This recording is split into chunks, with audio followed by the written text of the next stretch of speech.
Let's begin with the election. Full sway at the moment. Are you going to win a majority again? We are very confident. We are confident of securing majority, absolute majority, either independently, BJP itself, or at least together with our NDA alliance partners. We are quite confident of securing the majority. Can I ask about China? You're well known for taking a big interest in that. You've got the Belt and Road Initiative coming out. Why won't India join that? We have always maintained that there are two significant reasons for that. Number one being the sovereignty question involved.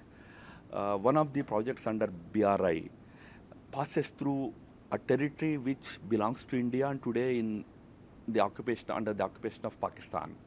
So we said that since sovereignty question is involved, we cannot support the BRI initiative. But the bigger issue involved is, BRI is supposed to be a project that is supposed to benefit number of countries. It is supposed to be a multilateral project. But there was never any multilateral discussion over that project. It was a fait accompli offered to the countries. And India decided that it need not be accepted by every country as a fait accompli. These are the reasons why we felt we should be out of it. Can I push you on another issue? When Mr. Modi was elected, many outsiders immediately brought up the issue of the relationship between Hindus, majority Hindus, and the minority Muslim population. You've got a report from Human Rights Watch says 44 people, including 36 Muslims, were killed by so-called cow vigilantes, people who objected to them eating the meat, between May 2015 and December 2018.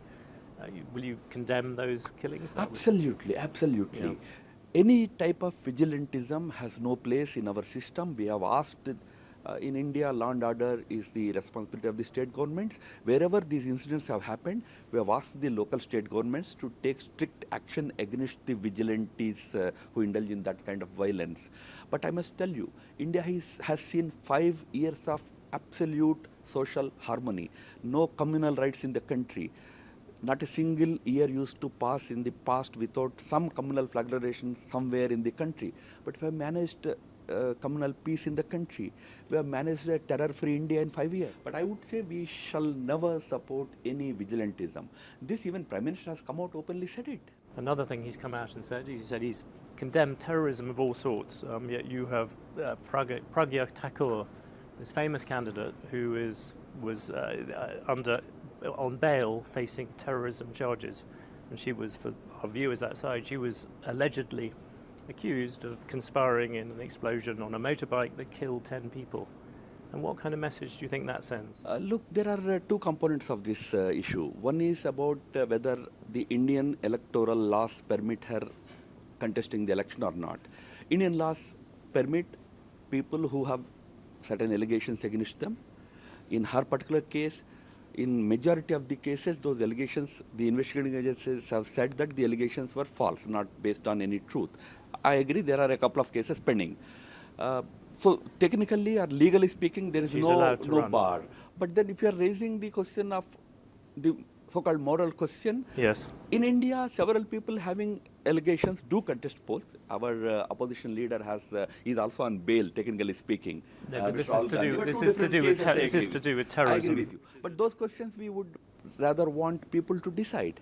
Let these moral questions be addressed by people, because in her case, there is a strong feeling that she was falsely implicated in those cases. That's why out of 4 cases, in 3 cases, she has been found to be not involved. There's only one pending case. So there's a strong view that she was falsely implicated. Probably that's the reason why the local unit thought. It's an explosion with 10 people killed, left on a motorbike. It's about as basic form of terrorism as you can get.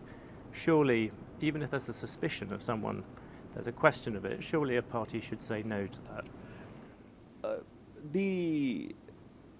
The terror incident must be probed. The guilty must be punished. But in India, sometimes investigating agencies, in the course of their investigation, pick up people. I know of cases where a dozen Muslim individuals were arrested, but after several years, it was found that they were not involved. They were let off, set free. In her case also, there is a strong view that she was falsely implicated. And I'm sure, because out of 4 cases, in 3 cases, she was found to be not involved. There is only one pending case now.